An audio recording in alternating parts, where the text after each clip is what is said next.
Neurosurgery అనగానే brain tumours, only brain tumour cases treat చేస్తారా లేకపోతే brain, spinal card, nerves, components of central nervous system. Brain tumours కి మనము general గా ఒకసారి సర్జరీ చేశాక మళ్ళీ వచ్చే అవకాశం ఉంటుందా? బ్రెయిన్ ట్యూమర్స్ లో రెండు రకాలు ఉంటాయి, benign and malignant. Brain tumours అసలు ఎందుకు వస్తాయి అంటారు? Critical parts of the brain లో ఈ ట్యూమర్ ని వదిలేయాల్సి వస్తుంది. Slipped disc and disc prolapse రెండు ఒకటేనా? ఈ డెడ్ లిఫ్ట్స్ చేస్తారు.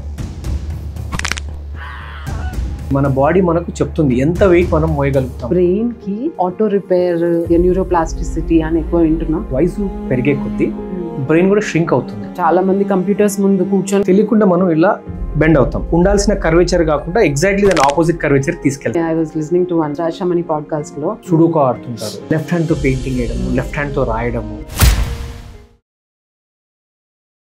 Hi friends, welcome back to our podcast. నేను మీ డాక్టర్ వాణి. ఈరోజు పాడ్కాస్ట్లో మనతో ఉన్నారు ఒక highly experienced and highly qualified neurosurgeon. తను రెగ్యులర్ ఎంబీబీఎస్, ఎంఎస్, ఎంసీహెచ్ న్యూరోసర్జరీతో పాటు యూకే అండ్ జపాన్లో స్పైన్ సర్జరీ అండ్ బ్రెయిన్ సర్జరీకి సంబంధించి అనేక స్కిల్స్, లేటెస్ట్ టెక్నాలజీస్ అన్నీ నేర్చుకుని మన తెలుగు ప్రజలకి తన సేవలు అందించాలనే ఉద్దేశంతో గత 10 సంవత్సరాలకు పైగా హైదరాబాద్లో తన క్లినికల్ ప్రాక్టీస్ సాగిస్తున్నారు. తను doctor Sai Kalyan, senior consultant neurosurgeon working in AIG hospital. Welcome to our podcast doctor గారు. హలో అండి. డాక్టర్ గారు, మీరు న్యూరోసర్జరీ చేశారు కదా, Yes, ma'am. చాలా మంది న్యూరోసర్జరీ అనగానే బ్రెయిన్ ట్యూమర్స్ అనుకుంటారు. సో మీరు only brain tumour cases treat చేస్తారా లేకపోతే ఎలాంటి కేసెస్ ట్రీట్ చేస్తారు? న్యూరోసర్జన్ అనేవాళ్ళు they deal with brain, spinal card and nerves, all the components of central nervous system and peripheral nervous system మనం deal చేస్తాం. Only బ్రెయినే కాదు, బ్రెయిన్ తో పాటు స్పైనల్ కార్డ్ అంటే వెన్నుపాము, దాంతో పాటు నరాలు ఉంటాయి, peripheral nerves also we deal with. So మీరు brain, spinal cord related issues and nerve related and issues nerve related issues, ఇట్లా కాళ్ళు తిమ్మిర్లు పడడం, పారాలిసిస్, సో ఇట్లాంటి కేసెస్ అన్ని డీల్ yes we చేస్తారు. deal with everything surgical. But surgery neuro surgeon కాబట్టి surgical cases. Surgical cases అని deal చేస్తాం. సో ఈ బ్రెయిన్ ట్యూమర్స్ ఉంటాయి కదా డాక్టర్ గారు, Yes, ma'am. సో ఈ బ్రెయిన్ ట్యూమర్స్ కి మనము జనరల్ గా ఒకసారి సర్జరీ చేశాక మళ్ళీ వచ్చే అవకాశం ఉంటుందా? ఇప్పుడు ఫస్ట్ బ్రెయిన్ ట్యూమర్స్ అనేది అంటే ఎందుకు వస్తుందో మనం తెలుసుకోవాలి మేడం. బ్రెయిన్ ట్యూమర్ అంటే it is over growth of any cell in the brain. అంటే మనకు అర్థమయ్యే లాంగ్వేజ్ లో చెప్పాలంటే కణితలు ఉంటాయి కదా, బ్రెయిన్ లో ఉండే కణితలు ఉన్నదానికంటే ఎక్కువ గ్రో అవుతే మనకు బ్రెయిన్ ట్యూమర్స్ వస్తాయి. అయితే ఈ బ్రెయిన్ ట్యూమర్స్ లో రెండు రకాలు ఉంటాయి, బినైన్ అండ్ మాలిగ్నెంట్. బినైన్ అంటే మంచి గడ్డలు, మాలిగ్నెంట్ అంటే చెడు గడ్డలు. ఈ బినైన్ ట్యూమర్స్ జనరల్ గా బ్రెయిన్ లోకే కన్ఫైన్ అయి ఉంటాయి. అయితే ఈ మాలిగ్నెంట్ ట్యూమర్స్ అనేవి రెండు రకాలు ఉండొచ్చు. ఒకటి బ్రెయిన్ లోనే రావడము, లేదా వేరే చోట ఎక్కడన్నా క్యాన్సర్ ఉంటే ఆ క్యాన్సర్ ఇక్కడికి సోకి మెటాస్టాసిస్ అంటాం దాన్ని. ఆ క్యాన్సర్ ఏదైతే ఉందో బ్రెయిన్ కి సోకి మనకు ట్యూమర్స్ రావచ్చు. అయితే ఇప్పుడు మీరు అడిగిన ప్రశ్నకి తిరిగి వచ్చే అవకాశాలు ఉంటాయా లేదా అనే దానికి చాలా క్రైటీరియా ఉంటాయి. ఒకటి జనరల్ గా బినైన్ ట్యూమర్ మనం కంప్లీట్ గా తీసేయగలిగితే వచ్చే ఛాన్సెస్ చాలా చాలా చాలా తక్కువ. అయితే కొన్ని సార్లు మనము క్రిటికల్ స్ట్రక్చర్స్ ఆఫ్ బ్రెయిన్ లో మనము ఈ చిన్న బినైన్ ట్యూమర్స్ కూడా వదిలేయాల్సి వస్తుంది. అది మనం ఏం చేస్తామంటే రిపీటెడ్ గా స్కాన్స్ చేసి చూసుకొని పెరుగుతుందా లేదా, ఒకవేళ పెరిగేటట్టు ఉంటే మనం రేడియేషన్ గానీ లేదా వేరే ట్రీట్మెంట్ ఇచ్చి దాన్ని పెరగకుండా ఆపొచ్చు. అయితే ఈ బినైన్ ట్యూమర్స్ లో తిరిగి వచ్చే అవకాశాలు చాలా చాలా తక్కువ. మాలిగ్నెంట్ ట్యూమర్స్ లో అంటే ఏవైతే చెడు గడ్డలు ఉన్నాయో ఈ చెడు గడ్డల్లో ఈ ట్యూమర్స్ ఎట్లా డిపెండ్ అవుతుంది అంటే తిరిగి వస్తాయా లేవా అనేది చాలా ఫ్యాక్టర్స్ ఉన్నాయి దీనిపైన. ఒకటి, కంప్లీట్ గా మనం ట్యూమర్ ని తీసామా లేదా. జనరల్ గా కంప్లీట్ గా ట్యూమర్ ని మనం తీసినప్పుడు తిరిగి వచ్చే అవకాశాలు రేడియేషన్ ఇచ్చిన తర్వాత లేదా కీమోథెరపీ ఇచ్చిన తర్వాత చాలా చాలా తక్కువ. అట్ సమ్ టైమ్స్ మనము critical parts of the brain లో ఈ ట్యూమర్ ని వదిలేయాల్సి వస్తుంది. So we call it safe resection of tumour అంటాం. సో ఇప్పుడు మనము స్పీచ్ ఏరియా దగ్గర ట్యూమర్ ఉంది, దాన్ని కంప్లీట్ గా తీసేసి ఆ పేషెంట్ ని మనము మూగోడిని చేయలేము కాబట్టి కొంచెం డెలిబరేట్ గా కొంచెం అక్కడే వదిలేస్తాం. దాన్ని మనము రేడియేషన్ గానీ లేదా కీమోథెరపీ గానీ టార్గెటెడ్ థెరపీ గానీ ట్రీట్ చేయడానికి ట్రై చేస్తాం. సో ఇది ఏవైతే మిగిలిన్నాయో అవి తిరిగి వచ్చే అవకాశాలు ఉంటాయి. ఈ బ్రెయిన్ ట్యూమర్స్ అసలు ఎందుకు వస్తాయి అంటారు? అంటే ఏమైనా స్పెసిఫిక్ కాజెస్ ఉంటాయా, లైక్ జెనెటిక్ రీజన్సా లేకపోతే ఎన్వైరన్మెంటల్ కాజెసా? నార్మల్ గా ఏంటంటే మేడం, ఈ బ్రెయిన్ ట్యూమర్స్ అనేది మ్యూటేషన్స్ వల్ల, డిఎన్ఏలో ఉండే మ్యూటేషన్స్ వల్ల వస్తాయి. అయితే ఇది ఇన్హెరిటెన్స్ అంటే ఫ్యామిలీస్ లో రన్ అవుతాయా లేదా అనేది ఉన్నాయి. 5 to 10% మాత్రమే ఫ్యామిలీస్ లో రన్ అవుతాయి. ఒక స్పెసిఫిక్ సిండ్రోమ్స్ ఉన్నాయి, కొన్ని న్యూరోఫైబ్రోమాటోసిస్ 1, న్యూరోఫైబ్రోమాటోసిస్ 2, వాన్ హిప్పల్ డిసీజ్ అని ఇలా కొన్ని సెట్ ఆఫ్ డిసీజెస్ ఉన్నాయి. వీటిలలో మనకు ఫ్యామిలియల్గా ఇది రన్ అవ్వచ్చు. అయితే మిగతావన్నీ స్పొరాడిక్ అని అంటాం. అయితే దీంట్లో ఎందుకు వస్తాయి అనేది ఫస్ట్ డిఎన్ఏ మ్యూటేషన్ వల్ల రావచ్చు, లేదా కొన్నిసార్లు మనకు కాజ్ ఈజ్ అన్నోన్, ఆర్ చిన్నప్పుడు కొన్నిసార్లు మనకు వేరే పార్ట్ ఆఫ్ ద బాడీకి క్యాన్సర్ వచ్చి అక్కడ రేడియేషన్ ఇచ్చి ఆ రేడియేషన్ వల్ల రావచ్చు. అయితే ఇక్కడ కామన్ క్వశ్చన్ ఏంటంటే చాలా మంది పేషెంట్స్ మమ్మల్ని అడిగేది ఏంటంటే, సార్ సెల్ ఫోన్ ఎక్కువ వాడుతున్నాము, దీనివల్ల మనకి ఏమన్నా ఎక్కువ ట్యూమర్స్ వచ్చే అవకాశాలు ఉంటాయా అని అడుగుతారు. అయితే స్టడీస్ ఎన్నో పరిశోధనలు చేశారు దీనిపైన. చేసి వాళ్ళు ఏం నిర్ధారించారంటే ఈ సెల్ ఫోన్ యూసేజ్ కి బ్రెయిన్ ట్యూమర్స్ కి లింక్ లేదని చెప్పి అంటున్నారు. So the evidence is very very low. More cell phone usage may cause brain tumours అని చెప్పి. అండ్ మీరు అన్నట్టుగా ఎన్వైరన్మెంటల్ ఫ్యాక్టర్స్ కూడా ఉంటాయి డెఫినెట్ గా. Pollution may lead to lung cancers. ఈ లంగ్ క్యాన్సర్స్ అగైన్ మెటాస్టాస్ అయ్యి, అంటే ఆ లంగ్ లో ఉండే ట్యూమర్ పైన బ్రెయిన్ కి సోకి అక్కడ మనకు క్యాన్సర్స్ డిపాజిట్స్ అయ్యి దాన్ని మెటాస్టాసిస్ అంటాం. ట్యూమర్స్ రావచ్చు. Smoking, alcohol, they have got some risk factors. So జన్యుపరంగా వచ్చేవైతే 5-10% వరకు అంతే మేడం. 5 to 10% వరకే మనకు జెనెటికల్ గా ట్రాన్స్మిట్ అవుతాయి. మిగతావన్నీ like sporadic like beat pollution కానీ వాళ్ళ హ్యాబిట్స్ ఎగ్జాక్ట్లీ, ఆర్ మీరు అన్నట్టు మెటాస్టేసిస్ ఉండొచ్చు. బాడీలో వేరే ఆర్గన్స్ కి క్యాన్సర్ ఉంటే వాటి మెటాస్టేసిస్ వల్ల మనకు బ్రెయిన్ లో అక్కడికి స్ప్రెడ్ అయ్యి మనకు బ్రెయిన్ లో డిపాజిట్స్ రావచ్చు. సో అక్కడ బ్రెయిన్ లో స్ప్రెడ్ అయ్యాక మళ్ళీ అక్కడ గ్రో అయ్యే అవకాశం ఉంటుందా?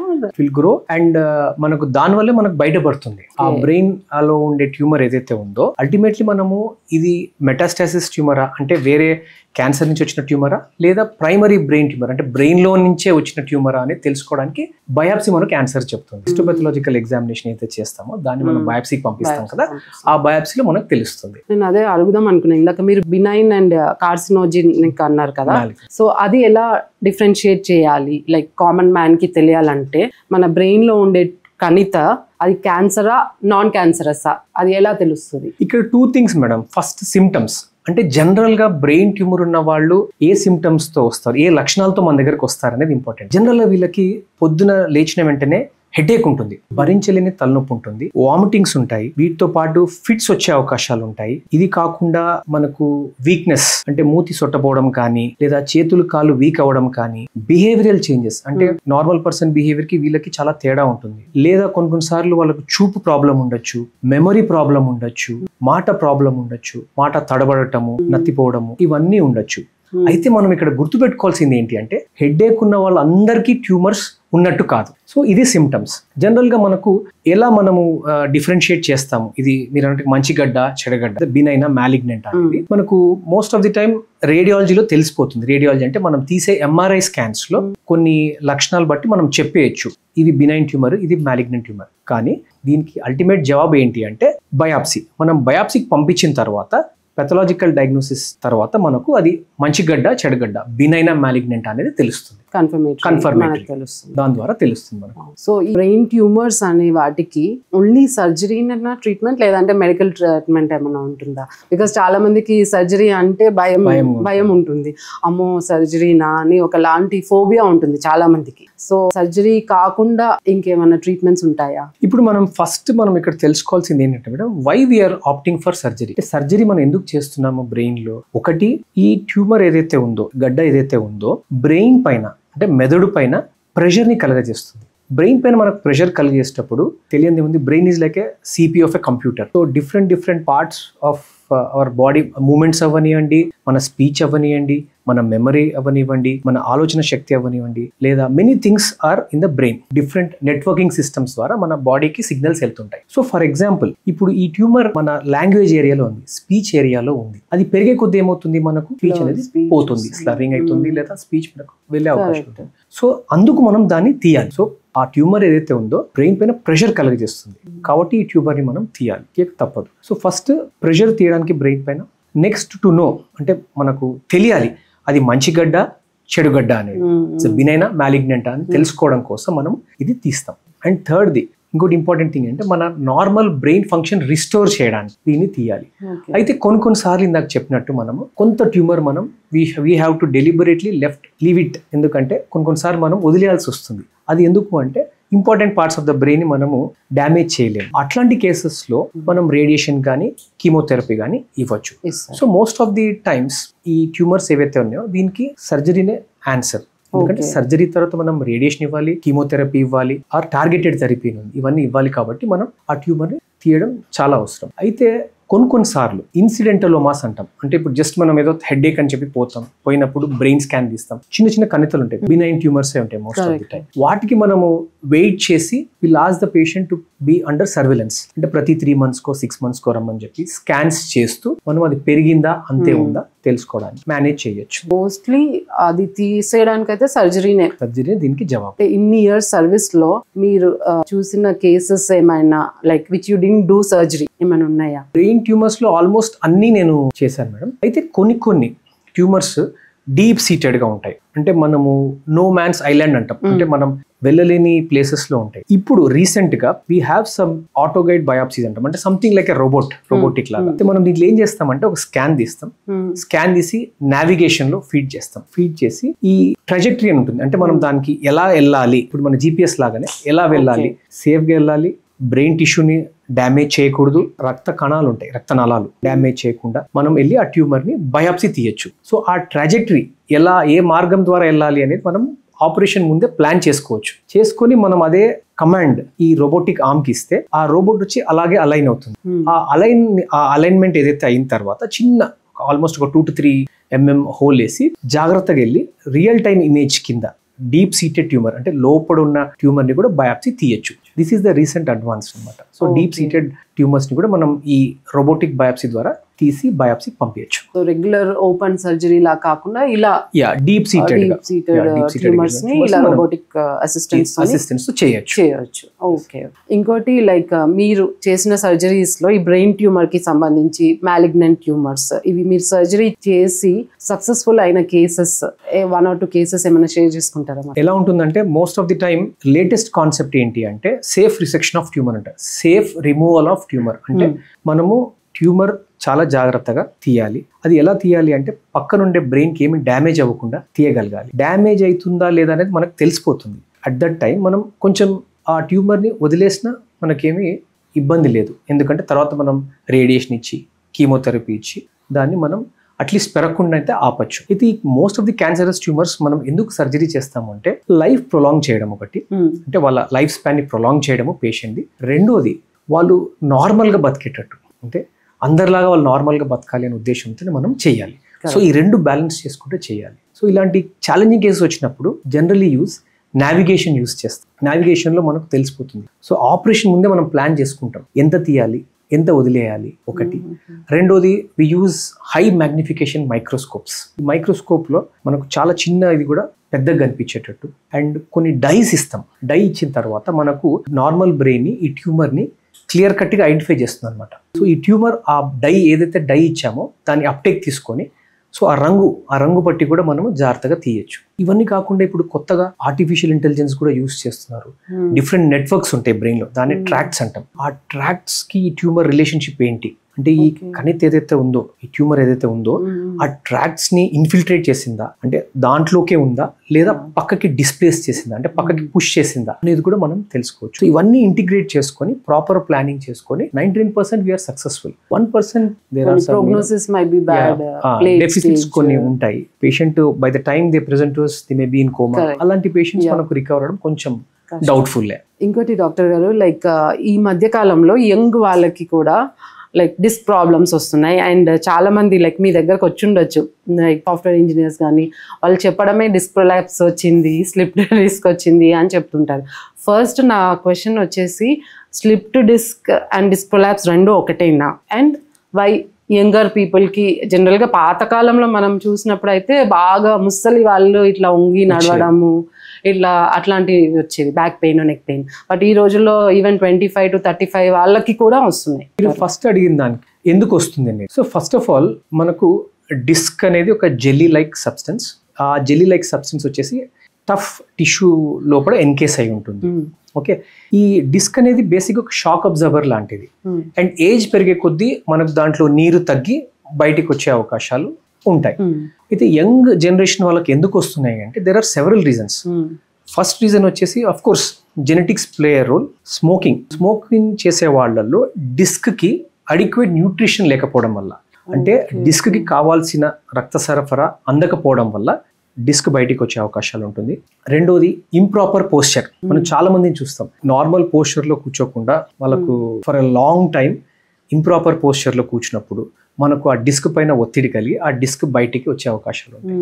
నెక్స్ట్ కొన్నిసార్లు తెలియని రిపీటేటివ్ ట్రామాస్ వల్ల, అంటే ఫ్రీక్వెంట్గా కింద పడడం లేదా బరువులు ఎత్తడం వల్ల, లేదా చాలా మంది నేను చూసేది నా ఓపీలో ఈ డెడ్ లిఫ్ట్స్ చేస్తారు. మనకు తెలియాలి, మన బాడీ మనకు చెప్తుంది ఎంత వెయిట్ మనం మోయగలుగుతాం, బట్ మనం ఏం చేస్తామంటే దానికి we want to prove our self అని చెప్పి కొంచెం ఎక్కువ వెయిట్ వేసుకొని డెడ్ లిఫ్ట్స్ చేస్తే మనకు ఈ డిస్క్ ప్రెషర్ వల్ల బయటికి వచ్చే అవకాశాలు ఎక్కువ ఉంటాయి. And of course lack of exercise is other thing. Obesity, improper nutrition, proper nutrition తినకపోవడం వల్ల జంక్ ఎక్కువ తిని ఒబేసిటీ పెరిగి బాడీ స్పైన్ పైన ఒత్తిడి కలిగి ఈ డిస్క్ బయటికి వచ్చి నరాలు ప్రెస్ చేసే అవకాశాలు ఉంటాయి. సో స్లిప్ డిస్క్ అంటే జనరల్గా మనం కూడా అంటే ఒక కామన్ మ్యాన్కి మనం చెప్పేటప్పుడు స్లిప్ డిస్క్ అంటాం. అయితే డిస్క్లో మనకు డిఫరెంట్ స్టేజెస్ ఉన్నాయి. ప్రొలాప్స్డ్ అంటాము, ఎక్స్ట్రూడెడ్ అంటాము, మైగ్రేటెడ్ అంటాము, అలా డిఫరెంట్ స్టేజెస్ ఉంటాయి అన్నమాట. బట్ ఒక కామన్ మ్యాన్కి అర్థమయ్యే లాంగ్వేజ్లో మనము స్లిప్ డిస్క్ అని చెప్తాం. But both are same. Disc prolapse. Yeah, disc prolapse is scientific name. Yeah. ఇది వచ్చేసి స్లిప్ డిస్క్ అనేది మనము కామన్ మ్యాన్ కి అర్థమయ్యే లాంగ్వేజ్ లో చెప్పడానికి యూస్ చేస్తాం. అదే మీరు అన్నట్టు పోస్చర్స్ మేబీ ఇప్పుడు చాలా మంది కంప్యూటర్స్ ముందు కూర్చొని just because of their livelihood వల్ల తప్పట్లేదు. Like most of them are working in front of computers. Technique అనే పదాలు, అండ్ మీరు రీసెంట్ గా చేసిన పాడ్కాస్ట్ లో కూడా you named one term text neck ఒకటి, టెక్నిక్ ఒకటి. సో ఇలాంటి కొత్త కొత్త పదాలు అన్ని వీటి వల్ల సర్వైకల్ డిస్క్ ప్రాబ్లమ్స్ కూడా వస్తున్నాయి కదా. ఈ టెక్స్ట్ నెక్ ఏంటంటే మ్యామ్, టెక్స్ట్ మెసేజ్ మనము తెలియకుండా మనం ఇలా బెండ్ అవుతాం. నార్మల్ గా మన హెడ్ ఆన్ యావరేజ్ ఒక ఇండియన్ పర్సన్ తీసుకుంటే హెడ్ వెయిట్, తల బరువు ఒక 4 నుంచి 5 కేజీల వరకు ఉంటుంది. అయితే మనము బెండ్ అవుతాం, తెలియకుండా మనం ఇలా బెండ్ అవుతాం. బెండ్ అయినప్పుడు మనకు ఆల్మోస్ట్ అంటే స్టడీస్ చెప్పినవి ఏంటంటే ఒక 12 to 15 degrees మనం బెండ్ చేస్తే ఆల్మోస్ట్ 12 to 15 kgs వెయిట్ పడుతుందంట. సో ఈ వెయిట్ పడినప్పుడు మనకు మజిల్స్ స్ట్రెయిన్ ఉంటుంది, లిగమెంట్స్ ఏవైతున్నాయో స్ట్రెయిన్ ఉంటుంది, తర్వాత డిస్క్ ఏదైతే ఉందో బయటికి వచ్చి ప్రొలాప్స్ అదే స్లిప్ డిస్క్ అయ్యే అవకాశాలు ఉంటాయి. సో ఇవన్నీ మోస్ట్ కామన్. అది జనరల్ గా ఉండాల్సిన స్ట్రైట్ పోస్చర్ లో కాకుండా మనం దాన్ని నార్మల్ గా యూజ్ చేసేస్తున్నాము నెక్ ని, because of all this new inventions which has entered into our life. Regular spine మనం చిన్నప్పుడు నేర్చుకున్నప్పుడు ఇలా స్ట్రైట్ గా గీస్తాం. నార్మల్ మనకు సర్వైకల్ లాడోసిస్ ఉంటుంది, డార్సల్ కైఫోసిస్ అంటే, and again lumbar is again lordotic. So మనం ఏం చేస్తామంటే ఇలా బెండ్ అయిపోతున్నాం. మనం ఇలా బెండ్ అయిపోయి దాన్ని ఉండాల్సిన కర్వేచర్ కాకుండా ఎగ్జాక్ట్లీ దాని ఆపోజిట్ కర్వేచర్ తీసుకెళ్తాం. సో దానివల్ల ఈ ప్రాబ్లమ్స్ అన్ని అంటే ఇప్పుడు మనం చెప్పడం ఈజీ, లైక్ ఎక్కువసేపు కంప్యూటర్ మీద కూర్చోకండి అని చెప్పడం ఈజీ, బట్ ప్రాక్టికలీ పాసిబుల్ అవ్వట్లేదు ఈ మధ్య. సో అలాంటి వాళ్ళకి మీరు ఇచ్చే అడ్వైస్ ఏంటి? ఫస్ట్ ఆఫ్ ఆల్ మనం అర్థం చేసుకోవాల్సిందంటే our spine is exactly opposite to the gravity. మన గ్రావిటీకి ఆపోజిట్ గా ఉంది. సో ప్రెషర్ ఆటోమేటిక్ గ్రావిటీకి ఇట్లా పడుతూనే ఉంటుంది. పైన చుట్టుపక్కల ఉండే మజిల్స్ ని, తర్వాత జాయింట్స్, లిగమెంట్స్, ఇవన్నీ కలిసి స్పైన్ కి స్టెబిలిటీని ఇస్తుంది. సో మెయిన్ స్టెబిలైజర్స్ వచ్చేసేసి మజిల్స్, జాయింట్స్, డిస్క్, ఇవన్నీ కలిస్తే మనకు నార్మల్ స్పైన్ అలైన్మెంట్ ఉంటుంది. So most of the time ఏమవుతుందంటే మనం ఈ మజిల్స్ ని స్ట్రెయిన్ లో పెట్టడం వల్ల మనకు ఈ డిస్క్ ప్రాబ్లమ్స్ కానీ, ఈ బోనీ ఓవర్ గ్రోత్ కానీ ఇవన్నీ అవుతున్నాయి. సో మజిల్ స్ట్రెంథనింగ్ ఎక్సర్సైజెస్ చేసుకుంటే, మజిల్ స్ట్రెంథనింగ్ ఎక్సర్సైజ్ చేయడం వల్ల మోస్ట్ ఆఫ్ ది టైం మనము ఈ సర్వైకల్ స్పాండైలోసిస్ అనే ప్రాబ్లం మనము అరికట్టచ్చు. అట్లీస్ట్ దాన్ని ఏదైతే ఉందో స్పాండిలోసిస్ పెరగకుండా ఉండడానికి మనం ట్రై చేయొచ్చు. So first advice what I do is neck exercise, అంటే strengthening exercises, muscle strengthening exercise చేస్తే most of the time spine will be healthy. So జనరల్గా we encourage them to go for swimming జనరల్గా. And isotonic exercise ఉంటాయి, కొన్ని isometric exercise కూడా ఉంటాయి. ఇవన్నీ regular basis కింద మనం చేసుకుంటూ ఉండి, తర్వాత పోస్చర్ కరెక్షన్ అది కాన్షియస్గా మనం సిస్టమ్ ముందు కూర్చొని, if you have that consciousness, మనం మోస్ట్ ఆఫ్ ది టైం మనకు ఆ పోస్చర్ కరెక్ట్ కూడా అయిపోతుంది. అండ్ ఫ్రీక్వెంట్గా మధ్యలో take a break for every 20 minutes or 40 minutes, go walk and come. And software టెక్కీస్కి మెయిన్గా మనం ఇచ్చే అడ్వైజ్ ఏంటి అంటే try to move, try to be active, don't try to be sedentary. అంటే కూర్చునే చోటు నుంచి అన్ని కాకుండా వెళ్ళి మనం దానివల్ల అంటే వెళ్ళి ఏదైనా పని చేసి, అంటే వెళ్ళి తిరిగి రావడము. If you want to talk to a colleague rather than calling them by phone, we can directly go them and talk to them. దానివల్ల మనకు బాడీలో ఉండే జాయింట్ మొబిలిటీ పెరుగుతుంది, మెటబాలిజం కూడా పెరుగుతుంది, స్పైన్ కూడా హెల్దీగా ఉంటుంది. ఓకే. సో ఇంకోటి డాక్టర్ గారు, ఈ స్లిప్డ్ డిస్క్ యొక్క సిమ్టమ్స్ ఎలా ఉంటాయి? ఈవెన్ మా పాప she's around 18 years. So she's from medical family కాబట్టి mummy I think I have a disc problem అంటది. బ్యాక్ పెయిన్ రాగానే డిస్క్ ప్రాబ్లమ్ అంటది. So it need not be a spine related problem, can be a muscular problem, joint problem ఉండొచ్చు, అది ఉండొచ్చు. సో ఈ specific గా స్పైన్ ప్రాబ్లం వల్లనే బ్యాక్ పెయిన్, నెక్ పెయిన్ అని కనుగొనడానికి ఎలాంటి సిమ్టమ్స్ వస్తాయి? జనరల్ ఒకవేళ డిస్క్ మీరు అన్నట్టుగా slip disc in the neck ఉంటే they will have neck pain. ఈ మెడ నొప్పితో పాటు చేతులు మెయిన్గా గుంజడం కానీ, పర్టికులర్ ఒక సైడ్ లెఫ్ట్ సైడ్ కానీ రైట్ సైడ్ కానీ చెయ్యంతా గుంజడం ఒకటి, లేదా కొన్నిసార్లు మనకు చేతులు కాళ్ళు రెండు గుంజడము, any part of the body అంటే పర్టికులర్గా చెయ్యి కానీ కాలు కానీ వీక్ అవ్వడము, హ్యాండ్ గ్రిప్స్ వీక్ అవ్వడము, హ్యాండ్ గ్రిప్ వీక్ అవ్వడము, లేదా చెయ్యి వాళ్ళు లేపలేకపోవడము, తిమ్మిర్లు, తర్వాత యూరినరీ ప్రాబ్లమ్స్ ఉండడము, అండ్ ఫ్రీక్వెంట్ గా కళ్ళు తిరగడము, ఇవన్నీ ఉంటాయి జనరల్ గా డిస్క్ వల్ల. లంబార్ స్పైన్ లో ఎలా ఉంటుందంటే they will have back pain. Predominantly back pain కంటే మనకు ఈ రేడియేటింగ్ పెయిన్ ఎక్కువ ఉంటుంది. టిపికల్గా they complaint that started with back pain but my leg pain is more than back pain. నాకు కాళ్ళు గుంజడం ఎక్కువ ఉంది నడుము నొప్పి కంటే అని చెప్తారు. ఇది కాకుండా తిమ్మిర్లు ఉండడము, సేమ్ వే చెప్పులు కొన్నిసార్లు జారిపోవడము, చెప్పులు మనం వేసుకున్నా కూడా స్పర్శ ఉండకపోవడము, అగైన్ ఇంకా ఎక్కువ మనకు కంప్రెషన్ ఉంది అంటే urine and motion, urine and stool problem కూడా రావచ్చు. So this is how we differentiate muscular pain from it. జనరల్గా ఏంటంటే ఈ మనకు లైఫ్ టైంలో ప్రతి ఒక్కరికి almost 90% of the people they might have had low back pain. అయితే all low back pains are not related to disc. అన్ని ఇప్పుడు ఒకరికి లో బ్యాక్ పెయిన్ వచ్చింది అంటే అది డిస్క్ వల్లనే కాదు. There are several reasons. Muscular sprain అవ్వచ్చు, స్ట్రెయిన్ అవ్వచ్చు, లిగమెంటస్ స్ప్రెయిన్ అవ్వచ్చు, స్ట్రెయిన్ అవ్వచ్చు. సో అందరు గుర్తుపెట్టుకోవాల్సింది ఏంటంటే లో బ్యాక్ పెయిన్ ఉంది అంటే అది డిస్క్ వల్ల కాదు.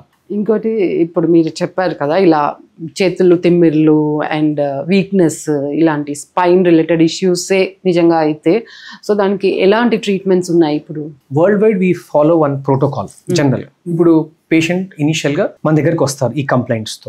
సో సిమ్టమ్స్ తర్వాత మనం వాళ్ళని ఎగ్జామిన్ చేస్తాం. సో న్యూరలాజికల్ డెఫిసిట్ లాగా ఏమైనా అనిపిస్తే అంటే మనకి ఏదైనా బలహీనంగా ఉన్నా లేదా ఏమైనా నరాలకు సంబంధించి ప్రాబ్లం ఉందా అనేది మనం ఎగ్జామినేషన్ తెలుసుకోవచ్చు. తెలుసుకున్నప్పుడు మనము నెక్స్ట్ ఎక్స్రే అండ్ ఎంఆర్ఐ చేయిస్తాం. ఆ ఎక్స్రే ఎంఆర్ఐ బట్టి మనం పేషెంట్తో కూర్చొని డిస్కస్ చేస్తాం.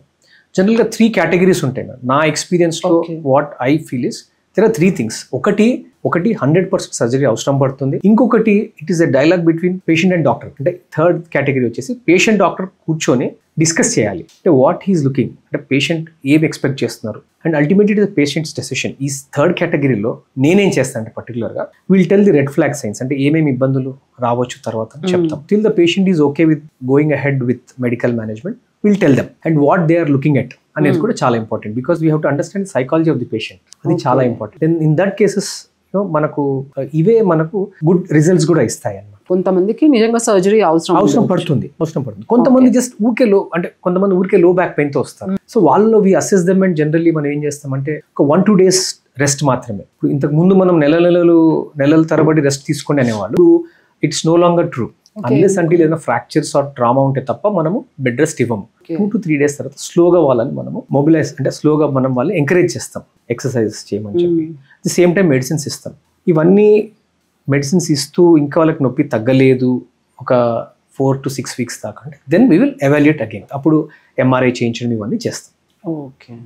ఇందాక మీరు చెప్పినట్టు కాళ్ళు చేతులు తిమ్మిర్లు రావడము, నమ్నెస్, వీక్నెస్ ఇవన్నీ like similar to vitamin B12 deficiency symptoms కూడా. సో మళ్ళీ స్పైన్ రిలేటెడ్ అది ఎలా డిఫరెన్షియేట్ చేయొచ్చు అంటారు? ఇప్పుడు ఎవరైతే నా దగ్గరకు వస్తారో consultation madam, most of the times I see vitamin D and vitamin B12 deficiency ఉంటుంది. మెయిన్గా యంగ్ పీపుల్లో కూడా ఈ డెఫిషియన్సీ ఉండడం వల్ల మనం వీటితో పాటు మనం అడిగే ఈ ఎంఆర్ఐతో పాటు వైటమిన్ D B12 కూడా జనరల్గా చేయిస్తున్నాం. And to my observation what I found is 70% of the people they have vitamin D deficiency and 50% of the people they have vitamin B12 deficiency. నేను నా ప్రాక్టీస్లో చూసినంత వరకు తలనొప్పి ఉంటుంది, నడుము నొప్పి ఉంటుంది, భుజాల నొప్పులు ఉంటాయి, ఫెటీగ్, ఇలా తిమ్మిర్లు చాలా మందికి చూశాను. సో జనరల్గా మనం ఎక్స్రే తీస్తాం. ఎక్స్రేలో మనకు డౌట్ఫుల్ ఉంది, then will go for an MRI. But X-ray నార్మల్గా ఉన్నప్పుడు తిమ్మిర్లు తర్వాత ఈ కాళ్ళు తిమ్మిర్లు జోమ్ పట్టింది అని చెప్పొచ్చినప్పుడు జనరల్గా మనం B12 చేసి చూస్తే 70% of the people they have vitamin B12 deficiency. మెయిన్గా వైటమిన్ B12 లో కూడా మనకు ఈ మీరు అన్నట్టుగా ఈ సిమ్టమ్స్ ఉంటాయి. సో వాళ్ళకి మనము B12 ఇంజెక్షన్స్ B12 సప్లిమెంటేషన్స్ ఇస్తే దే విల్ డెఫినెట్లీ ఇంప్రూవ్. ఇవి సిమ్టమ్స్ అన్ని వానిష్ అయ్యే అవకాశం వానిష్ అవుతాయి. బట్ ఈవెన్ ఈ ట్రీట్మెంట్ ఇచ్చినా కూడా ఇంకా ప్రాబ్లం ఉంటే then they have to go for further investigations. yes ma'am, other investigation చూడాలి. అంటే మనం అసెస్ చేయాలి వాళ్ళు డయాబెటికా, హైపర్టెన్సివా లేదా ఎనీ అదర్ కోమార్బిడిటీస్ ఉన్నాయని చూసి దాన్ని బట్టి కూడా మనం డిసైడ్ చేస్తాం. డాక్టర్ గారు, ఇందాక మీరు కొంతమందికి డెడ్ లిఫ్టింగ్ చేసేటప్పుడు, ఎక్సర్సైజ్ చేసేటప్పుడు ఈ disc prolapse, slip disc problems వచ్చే అవకాశం ఉంటుంది అన్నారు కదా. సో ఇప్పుడు వెయిట్ లిఫ్టింగ్ చాలా కామన్ అయిపోయింది. చాలా మంది even women are lifting weights like Samantha అని చూసి every one wants to be as fit as Samantha అలాగా. సో కానీ బట్ మీరు అన్నట్టు and as far as I know also weight lifting వాళ్ళ శక్తికి కంటే ఎక్కువ చేస్తే డిస్క్ ప్రాబ్లమ్స్ వచ్చే అవకాశం ఉంటుంది. సో ఇప్పుడు మరి వెయిట్ లిఫ్టింగ్ హ్యాపీగా చేసుకోవచ్చు అంటారా, లేకపోతే ఎలాంటి జాగ్రత్తలు తీసుకోవాలి? డైసీ క్వశ్చన్ అండి మీరు అడిగింది. అయితే జనరల్ గా మనకు ఈ ట్రైనర్స్ ఎవరైతే ఉన్నారో they should be very sensible. ఎందుకంటే ఏదన్నా కానీ ట్రైనింగ్ అనేది స్టెప్ బై స్టెప్ వెళ్ళాలి. పక్కన వాళ్ళు 100 kgs ఎత్తారు కానీ మనం కూడా 120 kgs లిఫ్ట్ చేయకూడదు. That is not correct. So మన బాడీ అండ్ మన comorbidities, there are several factors here. మన బాడీ బిల్ట్, మన బాడీ న్యూట్రిషన్, ఇవన్నీ చూసుకొని అర్థం చేసుకొని start slowly and gradually increase the weights. And at a point మనకు మన బాడీ చెప్తుంది so this has to be done, so ఇక్కడ వరకు మనకు చేయొచ్చు, దీని నుంచి మనం చేయలేము అనేది. So we shouldn't push beyond that. ఎందుకంటే ట్రైనర్స్ కొంతమంది చేద్దాం, చేయండి అని అంటారు. దట్స్ గుడ్, మోటివేషన్ కోసం చెప్తారు వాళ్ళు. కానీ ultimately we have to listen to our body. Before listening to the trainer we have to listen to our body. So gradual గా వెళ్తే I think we can do it ma'am. That's not a problem. And it requires intense training. Step by step intense training is very important. అలా చేసుకుంటే ఏం కాదు. First initial మన muscles ని strengthen చేసి joint ఫ్లెక్సిబిలిటీని పెంచుకుంటూ చేయగలిగితే మోస్ట్ ఆఫ్ ది టైమ్స్ ఈ డిస్క్ ప్రాబ్లమ్స్ మనకు రాకుండా ఉంటాయి. అండ్ ఇది కూడా చూసుకోవాలి, స్మోకింగ్, ఆల్కహాల్, ఒబేసిటీ, ఇవన్నీ ఉన్న వాళ్ళు they try to venture think heavy weights, they are more prone to develop slip discs. So already వాళ్ళు కొంచెం వార్మప్ లాగా they have to maintain their muscle strength, joint flexibility, ఇవన్నీ అయిపోయాక once they feel fit enough and especially with trainer guidance లో ఏదో YouTube లో అక్కడ ఇక్కడ చూసేసి వెయిట్ లిఫ్ట్ చేసేస్తే సరిపోతుంది అనుకోకుండా ట్రైనర్ కంపల్సరీ ఉండాలి when you're first lifting weights. Otherwise మీ డిస్క్ మీద ప్రాబ్లం పడే అవకాశం ఉండొచ్చు. Absolutely correct. డాక్టర్ గారు, చాలా మందికి మీరు బ్రెయిన్ సర్జరీ, స్పైనల్ సర్జరీస్ చేస్తారు కదా. సో ఆ సర్జరీ అయినాక వాళ్ళకి రికవరీ ఎంత ఫాస్ట్ గా అవుతుంది ఆర్ ఎంత లేట్ గా అవుతుంది? అంటే జనరల్ గా it depends upon the pathology ma'am. అంటే ఏ జబ్బు దానిపైన డిపెండ్ అవుతుంది. బేసికలీ ఇది ఒక డిసీజ్ పైన డిపెండ్ అవుతుంది. బ్రెయిన్ అనుకోండి, ట్రామాలో అంటే ఇప్పుడు యాక్సిడెంట్ అయ్యి వచ్చిన కేసెస్లో మనము స్టిల్ ఎంత బాగా సర్జరీ చేసినా స్టిల్ రికవరీ అనేది మన చేతిలో ఉండదు. ఇట్ విల్ టేక్ టైం, చాలా టైం పట్టొచ్చు. సో జనరల్గా అందుకే మనము ట్రామా కేసెస్లో, ఏవైతే యాక్సిడెంట్ అయిన కేసెస్లో మనము ఇన్ని రోజుల్లో బాగా అవుతారు అని చెప్పడానికి రాదు. అది బ్రెయిన్ ట్యూమర్స్ ఉన్నాయనుకోండి, బ్రెయిన్ ట్యూమర్స్ ఏవైతే సింపుల్ అంటే సర్ఫేస్ ట్యూమర్స్, బ్రెయిన్ పైన ఉన్న కణితలు ఏవైతే ఉన్నాయో అవి జనరల్గా మనం సర్జరీ చేసిన తర్వాత 3 to 4 daysలో వాళ్ళని డిశ్చార్జ్ చేసేస్తాము. వాళ్ళు ఒక 10 days తర్వాత సూచస్ తీసుకోవడానికి వస్తారు. And within 14 days they can be back to their work. ఒక 1 month మ్యాక్సిమం 1 month వాళ్ళ పని చేసుకోవచ్చు. కొన్నిసార్లు బ్రెయిన్ అనేది ఒక చాలా sensitive organ in the body కాబట్టి, సున్నితమైన అవయవం కాబట్టి మనకు కొన్ని కాంప్లికేషన్స్ వస్తే ఆ రికవరీ పీరియడ్ అనేది డిలే అయ్యే అవకాశాలు ఉంటాయి depending upon the severity of that disease. స్పైన్లో ఇప్పుడు స్పైన్కి వస్తే మనము స్పైన్లో ఇప్పుడు ఈ మధ్య keyhole surgeries, buttonhole surgeries ఇవన్నీ చేస్తున్నాం. అది జనరల్గా మనం పొద్దున ఆపరేట్ చేసేసి సాయంత్రం 95 to 98% బై ఈవినింగ్ మనం వాళ్ళు నడిపించి నెక్స్ట్ డేనే డిశ్చార్జ్ చేసేస్తున్నాం, ఇంటికి పంపించేస్తాం.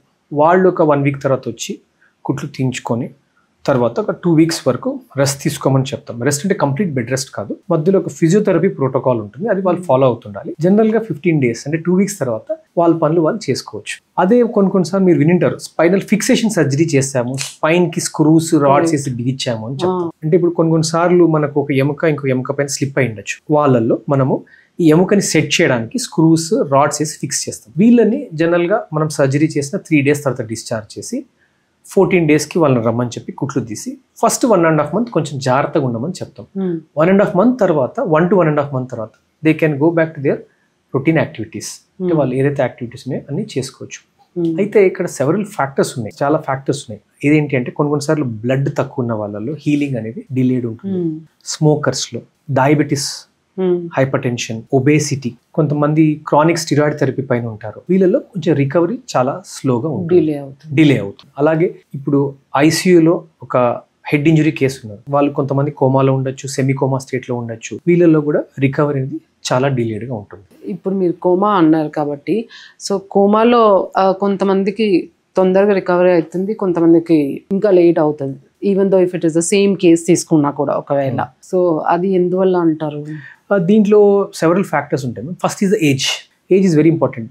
జనరల్గా ఏంటంటే బ్రెయిన్లో మనము బ్రెయిన్ ప్లాస్టిసిటీ అని ఒక వర్డ్ యూజ్ చేస్తాం అనమాట. అంటే మనకు రికవరీ అయ్యే ఛాన్సెస్, బ్రెయిన్కి ఇంజరీ అయితే రికవరీ అయ్యే ఛాన్సెస్ 50 years లోపల చాలా బాగుంటుంది. 50 to 60 years దాటిన తర్వాత రికవరీ అనేది కొంచెం డిలేడ్గా ఉంటుంది. Age plays a major role. Yes, age plays major role. తర్వాత కోమార్బిడిటీస్, బీపీ కానివ్వండి, షుగర్ కానివ్వండి, డయాబెటీస్, థైరాయిడ్, ఇంతకుముందు ప్రీవియస్ ట్యూబర్క్లోసిస్ కానీ, ఆస్తమా కానీ, హార్ట్ ఇష్యూస్ ఏవైనా ఉన్నా, లేదా ఓపెన్ హార్ట్ సర్జరీస్ అయిన వాళ్ళు కానీ, స్టెంట్స్ ఉన్న వాళ్ళు కానీ, ఒబేస్ ఉన్న వాళ్ళు కానీ, వీళ్ళల్లో మనకు రికవరీ అనేది డిలేడ్గా ఉంటుంది. అంటే the reason I asked is last year my father was admitted, but at the same time another ఐసీయూలో అనదర్ యంగ్ బాయ్ ఆర్టీఏ అయ్యి 35 days నుంచి కోమాలో ఉన్నాడు అబ్బాయి. సో మా ఫాదర్ కూడా ఉండేసరికి ఎవ్రీడే మేము వెళ్తున్నాము వస్తున్నాము, అండ్ ఆ బాబు ఎంత, he was just 26 years, road traffic accident, కోమాలో ఉన్నాడు. వాళ్ళ parents they were waiting for 35 days. So నేను అప్ అండ్ డౌన్ చేసే ఆ 1 monthలో వితిన్ 20 daysలో he was out of coma. So he was అంటే చూస్తున్నారు, was able to talk.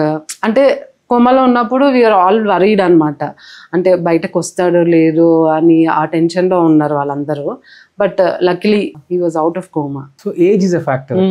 It also depends upon the trauma ma'am. అంటే ఏం టైప్ ఆఫ్ ఇంజరీ అయింది అనేది కూడా డిపెండ్ అవుతుంది. డిఫ్యూజ్ యాక్సిల్ ఇంజరీయా, లేదా ఈడిహెచ్, బ్లడ్ క్లాట్ ఉందా, బ్రెయిన్ పైన ఉందా ఈ బ్లడ్, లేదా బ్రెయిన్ లోపల ఉందా, లేదా బ్రెయిన్ పైన మనకు డ్యూరా అని ఒకటి ఉంటుంది, సో డ్యూరా పైన ఉందా, ఈ డిసీజ్ పట్టి కూడా మనకు డిపెండ్ అవుతుంది రికవరీ అనేది.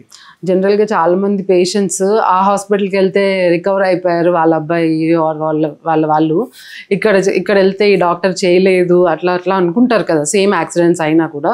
సో మీరు చెప్పినట్టు లైక్ బ్రెయిన్లో ఏ పార్ట్ ఎక్కడ ఏ డ్యామేజ్ అయిందో అవన్నీ మ్యాటర్ అవుతాయి. ఎగ్జాక్ట్లీ, ఇవన్నీ మ్యాటర్ అవుతాయి. ఓకే. ఇంకోటి డాక్టర్ గారు, లైక్ ఈ సర్జరీస్ చేసిన తర్వాత మీరు చేసే హాస్పిటల్లో కానీ క్లినిక్లో కానీ ఫాలో అప్ అనేది ఎన్ని మంత్స్ ఇస్తారు? బికాస్ కొన్ని cases I can say surgery అయిపోతుంది, సర్జరీ సక్సెస్ఫుల్ అని అంటారు, బట్ కొంతమందికి ఓల్డర్ ఏజ్ పీపుల్కి పోస్ట్ సర్జికల్ కాంప్లికేషన్స్ చాలా వస్తున్నాయి. Either they are going in to sepsis or infection, ఏదో ఒకటి వస్తున్నాయి. సో చాలా మంది డాక్టర్స్ సర్జరీ అయిపోయింది అని వదిలేస్తారా, లేదంటే పోస్ట్ సర్జికల్ కేర్ కూడా అంతే ఈక్వల్ గా ఇస్తారా? అండ్ ఎస్పెషల్లీ బ్రెయిన్ సర్జరీ అంటే ఇంకా ఎక్కువ కేర్ ఇవ్వాలి కదా. ఫస్ట్ ఆఫ్ ఆల్ సర్జరీ ఒక ఎత్తు అయితే పోస్ట్ సర్జికల్ కేర్ ఇంకొక ఎత్తు. So post surgical care should be very well for good outcomes. కాబట్టి జనరల్గా అగైన్ ఇది డిసీజ్ బేస్డ్. మనం ప్రతి పేషెంట్ని ప్రాపర్గా ఫాలో అవుతూ వి ఇన్వాల్వ్ మల్టిపుల్ అంటే ఎండిటీ అంటాం కదా. సో ఇప్పుడు జనరల్గా ఏమవుతుందంటే we call it as multi disciplinary team approach. So surgery అయిన తర్వాత మనం ఐసీయూలో పెడతాం based upon the severity. So ఐసీయూలో మా టీమ్, న్యూరోసర్జరీ టీమ్తో పాటు ఇంటెన్సివ్ కేర్ టీమ్ కూడా ఉంటుంది round the clock. Okay. So there will be a doctor round the clock around the patient. There will be one doctor from our team round the clock around the patient.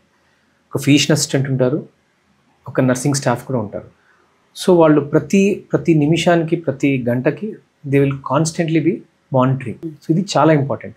ఇదైన తర్వాత మనం room shift చేస్తాం. Room shift చేసిన తర్వాత again ఆ patient nutrition is also very important. వాళ్ళ food is important, physiotherapy is important, మనం ఇచ్చే treatment కూడా చాలా important. So post op surgical care అనేది నన్ను అడిగితే చాలా ఇంపార్టెంట్. జనరల్గా మన పోస్ట్ ఆపరేటివ్ కేర్ బాగుంటే most of the times 99% patients have very good results.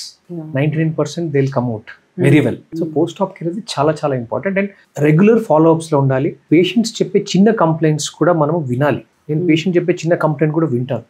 ఇది సైంటిఫిక్ అప్రోచ్ ఉండాలి మనం దాన్ని. ఇప్పుడు స్పైన్ సర్జరీ అయిన తర్వాత ఫర్ ఎగ్జాంపుల్ తలనొప్పి అంటారు.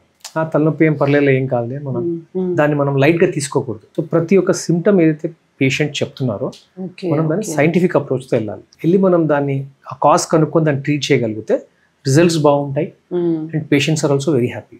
అండ్ అదే పోస్ట్ సర్జరీ తర్వాత వాళ్ళు చెప్పే సిమ్టమ్స్ ఇవన్నీ చాలా important. It really counts. And మీరు రీహాబిలిటేషన్ కూడా అడ్వైస్ చేస్తారా?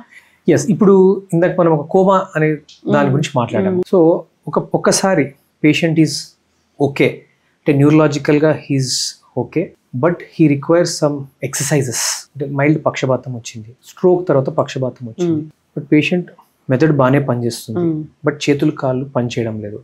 సో ఇట్లాంటి patients they require extensive physiotherapy. ఇలాంటి పేషెంట్స్ ని మనము రీహాబ్ కి షిఫ్ట్ చేస్తాం. సో ఎందుకంటే రీహాబ్ లో వాళ్ళు they concentrate mainly on this movements. So ఆ మూమెంట్స్ ని వాళ్ళు ఫెసిలిటేట్ చేస్తారు. యాక్టివ్ మూమెంట్స్ కానీ ప్యాసివ్ మూమెంట్స్ కానీ డిఫరెంట్ ఇవి ఉంటాయి వాళ్ళ దగ్గర. Different what you call instruments అనొచ్చు, లేదా డిఫరెంట్ టెక్నాలజీస్ ఉంటాయి వాళ్ళ దగ్గర. సో దాన్ని బట్టి వాళ్ళు ఆ పేషెంట్ ఫిజియోథెరపీ ప్రోటోకాల్ ఉంటుంది, అది ఫాలో అవుతారు. ఆ ఫాలో అవడం వల్ల ఈ మూమెంట్స్ ఏవైతే ఉన్నాయో అట్లీస్ట్ నియర్ టు నార్మల్ వచ్చే అవకాశాలు ఉంటాయి. That is the reason we send the patients to rehab centres, because extensive physiotherapy programme ఉంటుంది. అంటే పేషెంట్స్ కూడా వాళ్ళు అది సెల్ఫ్ మోటివేషన్ లాగా తీసుకోవాలి. అంటే సర్జరీ అయిపోయింది కదా, సక్సెస్ఫుల్ అయిపోయింది కదా అని కాకుండా వాళ్ళు కూడా రెగ్యులర్ ఫాలో అప్స్ వెళ్ళడము, డాక్టర్స్ రీహాబిలిటేషన్ అడ్వైస్ చేసినా కూడా ఆర్ ఇంకేమైనా అడ్వైస్ ఫిజియోథెరపీ అడ్వైస్ చేస్తారు. చాలామంది అది ఎక్స్పెన్సివ్ అనో or they become reluctant. So ఆ పోస్ట్ అట్లీస్ట్ 1 year 2 years వరకు అయినా కొంచెం రెగ్యులర్ ఫాలో అప్స్ అయితే పోస్ట్ సర్జికల్ కాంప్లికేషన్స్ అనేవి మనం చాలా వరకు అవాయిడ్ చేసే అవకాశం ఉంటుంది. పర్టికులర్ స్పైన్ లో ఈ ప్రాపర్ ఫిజియోథెరపీ ప్రోటోకాల్ మనం ఫాలో అవుతే they will have good results చాలా బాగుంటాయి. దే హ్యావ్ టు ఒకటి పేషెంట్ సెల్ఫ్ మోటివేటెడ్ ఉండాలి, రెగ్యులర్ ఫాలో అప్ లో ఉండాలి, అండ్ ఏదైతే మనం ఇన్స్ట్రక్షన్స్ ఇస్తామో కరెక్ట్ గా ఫాలో అవ్వగలగాలి. ఫాలో అవుతే రిజల్ట్స్ కూడా బాగుంటాయి. కొంతమంది స్పైన్ సర్జరీ అయిన తర్వాత ఎక్సర్సైజ్ చెయ్యరు. ఇలాంటి వాళ్ళలో రికరెన్స్ అంటే ఇంకొకసారి మరి ప్రాబ్లం వచ్చే అవకాశాలు ఎక్కువ ఉంటాయి. So most of the times మనం రికరెంట్ కేసెస్ చూసినప్పుడు 98% దాకా వాళ్ళ ప్రాపర్ ఎక్సర్సైజ్ చేయకపోవడం వల్ల లేదా ప్రాపర్ ఇన్స్ట్రక్షన్స్ ఫాలో అవ్వకపోవడం వల్లనే ఇవన్నీ జరుగుతాయి. ఇది చాలా ఇంపార్టెంట్ పాయింట్. అంటే వాళ్ళు ఫస్ట్ ఒకటి రావడం ఒక ఎత్తు అయితే మళ్ళీ దానికి ట్రీట్మెంట్ తీసుకున్నారు, తగ్గిపోయింది. కానీ డాక్టర్స్ చెప్పిన ఇన్స్ట్రక్షన్స్ సరిగ్గా ఫాలో అవ్వకపోవడం వల్ల కూడా మళ్ళీ వాళ్ళకి 5 years తర్వాత 10 years తర్వాత మళ్ళీ రిలాప్స్ అయ్యి రికవర్ అయ్యే అవకాశాలు ఉన్నాయి. సో వాళ్ళు 1 year 2 years కొంచెం ఎక్కువ టైం నార్మల్ వాళ్ళకంటే ఎక్కువ టైం వాళ్ళ హెల్త్ కి ఇన్వెస్ట్ చేస్తే తర్వాత దే కెన్ స్టే హ్యాపీలీ. ఇంకోటి డాక్టర్ గారు, లైక్ ఈ ఓల్డర్ ఏజ్ వాళ్ళకి సర్జరీ అంటే సపోజ్ ఏదైనా ఏజ్ లిమిట్ ఉంటుందా? ఏదైనా బ్రెయిన్ ప్రాబ్లం వచ్చినా, స్పైన్ ప్రాబ్లం వచ్చినా, లైక్ ఆఫ్టర్ 70 మేము ఇంకా స్పైన్ సర్జరీస్ చేయము ఆర్ ఆఫ్టర్ 80 చేయము, అట్లా ఏమన్నా ఉంటుందా? ఇప్పుడు మేము ఒక 95 years పర్సన్ కూడా చేసామండి పేషెంట్ కి. అయితే ఫస్ట్ ఇక్కడ patient has to be fit to undergo anaesthesia. There are several factors here. ఇక్కడ చాలా ఫ్యాక్టర్స్ ఉంటాయి. ఫస్ట్ ఆ పేషెంట్ కి బీపీ కానీ, షుగర్ కానీ, హార్ట్ ఇష్యూస్ కానీ, తర్వాత ఆస్తమా ఇలాంటివి లేనప్పుడు, కిడ్నీ ప్రాబ్లమ్స్ కానీ లేనప్పుడు మనం చేయొచ్చు. వీళ్ళు మత్తును తట్టుకోగలగాలి. మనం ఇచ్చే మత్తు వికటించి ప్రాబ్లమ్స్ అయ్యే అవకాశాలు ఉంటాయి. సో ఇనిషియల్గా మనము అనస్థిస్ట్ దగ్గర పంపిస్తాం, అంటే మత్తు డాక్టర్ దగ్గర పంపిస్తాం. వాళ్ళు డీటెయిల్గా ఎవాల్యుయేట్ చేస్తారు. డీటెయిల్గా ఎవాల్యుయేట్ చేసి ఎంత రిస్క్ ఉంది, మైల్డ్ రిస్క్ ఉందా, మోడరేట్ రిస్క్ ఉందా, హై రిస్క్ ఉందా అనేది వాళ్ళు క్లాసిఫై చేస్తారు. వాళ్ళు చెప్తారు అన్నమాట, ఈ మైల్డ్ రిస్క్ ఉంది, మోడరేట్ రిస్క్ ఉంది, హై రిస్క్ ఉంది. సో మనము ఈ డిసీజ్ సివియారిటీని చూసుకోవాలి. సో రిస్క్ బెనిఫిట్స్ పట్టి రిస్క్ బెనిఫిట్స్ని బ్యాలెన్స్ చేసుకొని మనము సర్జరీ చేయాలి. ఇప్పుడు సర్జరీ చేయడం వల్ల పేషెంట్కి రిస్క్ ఉంది అంటే మనం వేరే మెజర్స్ అంటే మెడికల్గానే మేనేజ్ చేయడం మంచిది. సర్జరీ వల్ల మనకు బెనిఫిట్ ఉంది, దానివల్ల లైఫ్ కొంచెం రిస్క్ ఉంటుంది. డెఫినెట్లీ ఏజ్ పెరిగిపోతే రిస్క్ ఉంటుంది. కానీ సర్జరీ వల్ల మనకు బెనిఫిట్స్ ఉన్నాయంటే definitely will opt for surgery. అయితే దిస్ ఈజ్ అగైన్ మనం అందరం కూర్చొని పేషెంట్తో వాళ్ళ అటెండెన్స్తో డిస్కస్ చేసి ఫర్దర్గా ప్రొసీడ్ అవ్వాలి. ఎందుకంటే మనకు కొన్నిసార్లు మత్తు వికటించి పేషెంట్ ప్రాణానికే ప్రమాదం ఉండొచ్చు మత్తు వికటించి. కాబట్టి మల్టిపుల్ థింగ్స్ మనం కన్సిడరేషన్లోకి తీసుకొని ఫర్దర్ ప్రొసీడ్ అవ్వాలి. డాక్టర్ గారు, లైక్ ఈ రోజుల్లో ఈ మొబైల్ డిజిటల్ అడిక్షన్ ఇవన్నీ ఎక్కువైపోయి చాలామంది నిద్ర అనేది సరిగ్గా పోవట్లేదు. లైక్ నంబర్ ఆఫ్ అవర్స్ తగ్గిపోతుంది వాళ్ళు పడుకునే అవర్స్. సో ఇలా చాలా సంవత్సరాలుగా వాళ్ళు జస్ట్ 4-5 అవర్స్ పడుకోవడం వల్ల ఆన్ లాంగ్ రన్, నేను 1 or 2 days అని చెప్పట్లేదు, లాంగ్ రన్లో వాళ్ళకి స్ట్రోక్ వచ్చే అవకాశం ఉంటుందా? అంటే ఇక్కడ స్ట్రోక్ నిద్ర లేకపోవడం వల్ల కంటే will put it this way ma'am. For example ఒక పర్సన్ ఉన్నారు, you require maybe 7 hours of sleep, sound sleep to function well the next day. అంటే మీ కాన్సన్ట్రేషన్ కానీ తర్వాత మీ అంటే చికాకు లేకుండా మనం పని చేయాలి అంటే మినిమం 7 నుంచి 8 గంటలు నిద్ర ఉండాలి. కాన్స్టెంట్గా మనము 4 hours నిద్రపోతున్నాం డైలీ, నెక్స్ట్ డే కాన్సన్ట్రేట్ చేయగలుగుతామా? చేయలేము. చేయలేనప్పుడు ఏమవుతుంది, జనరల్గా మనకు మీరు చూస్తే స్ట్రెస్ పెరుగుతుంది. స్ట్రెస్ పెరిగినప్పుడు బాడీలో హార్మోన్స్ కూడా పెరుగుతాయి కదా, హార్మోన్స్ పెరిగే అవకాశాలు ఉంటాయి. అంటే హార్మోన్స్ లైక్ కార్టిసాల్, అడ్రినలిన్ కానీ ఎక్కువ రిలీజ్ అవుతాయి. మనకు నిద్ర లేనప్పుడు మీరు చూస్తే కోపము, చికాకు ఎక్కువ ఉంటుంది. కోపంగా మనం అరిచినప్పుడు కానీ, చికాకు ఉన్నప్పుడు కానీ ఈ హార్మోన్స్ పెరుగుతాయి. ఈ హార్మోన్స్ అగైన్ దీనివల్ల మనకు ఇస్కిమిక్ స్ట్రోక్ అంటే బ్లడ్ క్లాట్స్ అయ్యి స్ట్రోక్ వచ్చే అవకాశాలు ఉంటుంది. ఇది కాకుండా బీపీ పెరిగే అవకాశం ఉంటుంది. బీపీ వల్ల చిన్న చిన్న రక్తనాళాలు ఏవైతే బ్రెయిన్లో ఉన్నాయో అవి చిట్లి హెమరేజిక్ స్ట్రోక్, బ్లీడ్ అయింది అంటాం కదా, అది కూడా వచ్చే అవకాశాలు ఉంటాయి. So sleep has got indirect effect for stroke అని మనం చెప్పొచ్చు. ఎందుకంటే కొంతమంది 4 hours they are fine, body అలా ట్యూన్ అయిపోయింది. కానీ ఇది ఒక ఫర్ ఎగ్జాంపుల్ నేనే ఉన్నాను, నాకు 7 hours స్లీప్ లేకపోతే నెక్స్ట్ డే ఫోకస్ ఉండదు కరెక్ట్ వర్క్ పైన.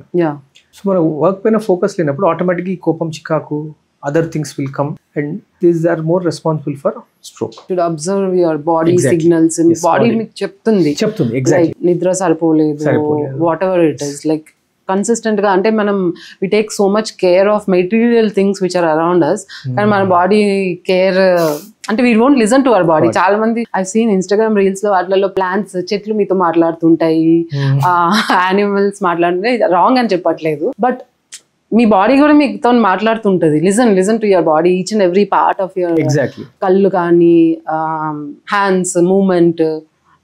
నిద్ర లేకపోతే చిరాకు, అంటే మనకి క్లాషెస్ వల్ల చిరాకు అనుకుంటాం కానీ maybe you're not eating well, maybe iron deficiency, maybe నిద్రపోవట్లేదు. సో ఇవన్నీ అనేక కారణాలు ఉంటాయి. So listen to your body. దీనివల్ల మనం ఫ్యూచర్లో పెద్ద పెద్ద మీరు అన్నట్టు స్ట్రోక్, హిమరేజిక్ స్ట్రోక్ ఇవన్నీ అరికట్టవచ్చు. ఇంకోటి చాలా మంది డాక్టర్ గారు లైక్ హై బీపీ ఉన్న వాళ్ళకి స్ట్రోక్ వస్తుందని ఇప్పుడు చాలా మందికి తెలుసు. సో బీపీ లేకుండా కూడా స్ట్రోక్ వచ్చే అవకాశం ఉంటుందా? స్ట్రోక్కి రిస్క్ ఫ్యాక్టర్స్ అనేది మనం తెలుసుకోవాలి మేము. డెఫినెట్గా మనకు తెలిసింది hyper tension, diabetes, obesity, stress, తర్వాత ఈ మధ్య కొత్తగా అబ్స్ట్రక్టివ్ స్లీప్ యాప్నియా అని విన్నాం మనం. అంటే చాలా మంది రాత్రి పూట స్నోర్ చేస్తుంటారు, గురక పెడుతుంటారు. సో వాళ్ళకు ఆక్సిజన్ సరఫరా బ్రెయిన్కి సరిగా లేకపోవడం వల్ల రావచ్చు. Heart issues, heart pumping capacity సరిగా లేకపోతే కూడా రావచ్చు. హార్ట్ కొన్నిసార్లు ఇన్ఫెక్షన్ వల్ల కూడా రావచ్చు. స్మోకింగ్, లైఫ్ స్టైల్, వీటి వల్ల కూడా మనకు స్ట్రోక్ వచ్చే అవకాశాలు డెఫినెట్గా ఉంటాయి. సో ఒక మనిషికి హైపర్ టెన్షన్ లేదు, బీపీ లేదు, షుగర్ లేదు, థైరాయిడ్ లేదు, ఇవన్నీ లేవు, అయినా స్ట్రోక్ వస్తుందా అంటే yes, there is 5 to 10% chances that వాళ్ళకు స్ట్రోక్ వచ్చే అవకాశాలు ఉన్నాయి. Okay okay. సో నాకు బీపీ లేదు కదా అని స్ట్రోక్ రాదు అని బిందాస్ గా ఉండడానికి, కొలెస్ట్రాల్ ఎక్కువ ఉండడం వల్ల కూడా రావచ్చు. బీపీ లేదు, షుగర్ లేదు, కానీ కొలెస్ట్రాల్ హై ఉండొచ్చు, హైపర్ లిపిడిమియా అంటాం, దాని వల్ల రావచ్చు. There several factors, several reasons stroke రావడానికి. So regular blood test check చేయించుకోవడము, వాళ్ళ హ్యాబిట్స్ చెక్ చేయడం, lifestyle modification, regular checkups after 40 చూసుకుంటుంటాం. జనరల్ గా మనం అవాయిడ్ చేయొచ్చు. గుడ్ హెరిడిటీ, మనకు ఇట్ రన్స్ ఇన్ ఫ్యామిలీస్ అంటారు కదా. బీపీ ఇప్పుడు మన పేరెంట్స్ ఉంటే మనకు వచ్చే అవకాశాలు ఎక్కువ ఉంటాయి. డయాబెటీస్ మన పేరెంట్స్ ఉంటే మనకు కూడా ఎక్కువ వచ్చే అవకాశాలు. స్ట్రోక్ కూడా అలాగే. బీపీ ఎక్కువ ఉండడం వల్ల మనకు స్ట్రోక్ వచ్చే ఇన్సిడెంట్స్ ఎక్కువ ఉంటుంది. సో బీపీ ఉన్న వాళ్ళు కొంచెం జాగ్రత్త పడాలి, ఉన్న వాళ్ళు జాగ్రత్త పడాలి. సో ఆ రిస్క్ ఫ్యాక్టర్స్ ఎవరికైతే ఉన్నాయో వాళ్ళు చాలా జాగ్రత్తగా. మా నేబర్ రీసెంట్ గా last month he got episode of stroke అనుకుంటా. హీ వాజ్ వెరీ ఫైన్, అంటే he's like around 65 year old. Just before year వాళ్ళ బాబుకి మ్యారేజ్ అయింది. హీస్ వెరీ యాక్టివ్, మంచి, నాట్ వెరీ ఒబీస్, రోజు మార్నింగ్ 5-6కి వాకింగ్ చేస్తారు కింద. But he's a chronic smoker. So లక్కీగా he recovered and all. Simple complaint ఏంటంటే మార్నింగ్ జస్ట్ మా ఆపోజిట్ హౌస్ వాళ్ళు మార్నింగ్ చెయ్యి వీక్గా ఉంది, స్పూన్ లిఫ్ట్ చేయలేకపోతున్నారు అని. సో మా వెనకాల they was a very good hospital behind our house. వాళ్ళు తీసుకెళ్లారు వితిన్ 6 hours కాబట్టి ఈ recover without any permanent paralysis ఏం లేకుండా. బట్ అంటే he was absolutely normal last week అన్నట్టు. So suddenly he had symptoms of weakness and it was stroke అని diagnose అయింది. But chronic smoker. That is a major risk factor for stroke. Age and smoker. So these are the risk factors for stroke. Stroke వచ్చిన వాళ్ళకి ఎలాంటి surgical options ఉంటాయి? ఎంత ఈజీగా treat అయిపోతుంది? Surgery తర్వాత వాళ్ళు కంప్లీట్గా రికవర్ అయిపోతారా, లేదంటే పారాలిసిస్ కొంచెం ఉంటుందా? నేను చెప్పినట్టు 2 strokes ఉంటాయి కదా. ఇస్కిమిక్ స్ట్రోక్ అంటే బ్లడ్ క్లాట్ అయింది అని అదొకటి. గుడ్ హెమరేజిక్ స్ట్రోక్ అంటే రక్త నాళాలు ఏవైతే ఉన్నాయో అవి చిట్లీ జరిగింది. సో జనరల్ గా మనము మెడికల్ గానే మేనేజ్ చేయడానికి ట్రై చేస్తాం. అయితే ఈ ఇస్కిమిక్ స్ట్రోక్ లో మనకు ఆ రక్త సరఫరా లేకపోవడం వల్ల మెదడు వాపు వచ్చే అవకాశాలు ఉంటాయి. ఈ వాపు ఏదైతే ఉందో ఇంటర్న్ బయటికి పెరగలేక లోపల మెయిన్ మనకు బ్రెయిన్ స్టెమ్ అనే ఒక మెయిన్ మన ఒక CPU లాంటిది అనుకోండి, దానిపైన ప్రెషర్ పడేసరికి మనిషి కోమాలోకి పోయే అవకాశాలు ఉంటాయి. ఈ జనరల్గా కోమాలోకి పోయి వాళ్ళ లైఫ్కి థ్రెట్ ఉన్నప్పుడు వెంటనే మనం సర్జరీ చేస్తాం. సో మనం ఈ బోన్ ఫ్లాప్ ఏదైతే ఉందో ఈ బోన్ ఏదైతే ఉందో తీసేసి మనం జనరల్గా అబ్డామన్లో పెడతాం. సో ఇది చేయడం వల్ల ఏమైందంటే మనకు వాపు పెరిగి లోపల పెరగకుండా బయటకు పెరిగి తగ్గుతుంది. అయితే వీళ్ళల్లో జనరల్గా ఏంటంటే it's a life saving surgery అనొచ్చు. తర్వాత రికవరీ ఎట్లుంటుంది అనేది మనకు టైమే చెప్తుంది. And most of the time చాలామంది ఒక రెసిడ్యువల్ అంటే మైల్డ్ పెరాలసిస్తోనే బయటపడతారు. నార్మల్గా అయ్యే అవకాశాలు చాలా చాలా తక్కువేనొచ్చు, 10 to 20% అనేది చెప్పొచ్చు. అంటే నార్మల్ చేతులు కాలు నార్మల్ అయిపోయాయి. But most of the 80% of the people ఎవరైతే ఉన్నారో సర్జరీ చేసిన తర్వాత ఈ పెరాలసిస్ మనకు మైల్డ్ పెరాలసిస్ అయితే ఉంటుంది. దానికోసం మనం ఫిజియోథెరపీ చేసుకుంటే ప్రాపర్ రీహాబిలిటేషన్ స్లోగా రికవర్ అయ్యే అవకాశాలు చేసుకోవచ్చు.